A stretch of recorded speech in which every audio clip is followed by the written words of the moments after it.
asalaamaaleykum wa rahmatullahi wa barakaatuhu yéen ñi safoo seen chaîne bii di Universel Vision ñu ñëwaat ak yéen ci seen i xibaar dañu koy doore rek ak xibaar bu naqari bi nga xamante ni rek dal na ci umma islamique bi rawatina njabootuk Cheikh Seydi Hadji Malick kii doon wuyoo ci turu El Hadji Dame Diop Mansour doonoon opérateur économique bu mag waaye it doonoon nitu diine ñu xàmme woon ko bu baax ci kër Cheikh Seydi Hadji Malick si ginnaaw feebar bu metti bu ko tëraloon ba ñu yóbbu woon ko foofee ca Maroc génn na àdduna tey jii ci talaata ji foofee ca Maroc di ñaan rek yàlla na yàlla xaare ko aljana mook ñamu fa fekkee ñi leen fa fekk yëpp yàlla na yàlla boole leen tàbbal aljana ñu àddu jëm ci mbirum transport rek daal di tàmbalee ak syndicat des transports yi nga xamante ni ñoo fi décrété benn grève illimité ci talaata ji bu minuit jotee li ko waral nag moo di contester li nga xamante ni moo di 22 mesures yi nga xamante ni rek gouvernement bi jëloon na ko ginnaaw accident bi amoon foofee ca 6 kilos ci diwaanu Kaffrine te mu coûté woon rek 52 morts ak 98 blessés yi nga xamante ni rek ñoom ñoo fa amoon waaye mu mel ni du ñu bari ñoom ñoo d'accord ci li nga xamante ni rek moom moo di grève bi nga xamante ni moom la ñu war a amal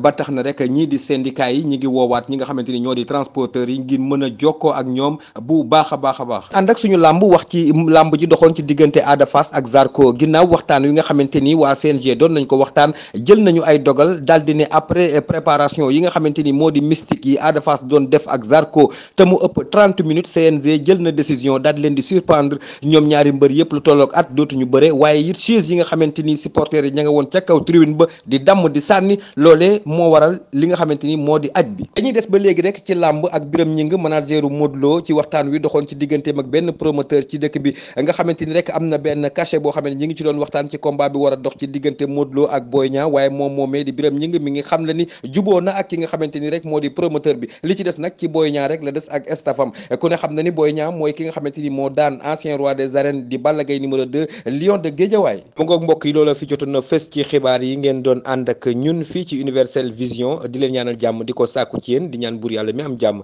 moom mi borom jàmm te ku mu jàmmal nga am ko yàlla na nga am jàmm Mor Niang ci kàddu gi. Universel Vision.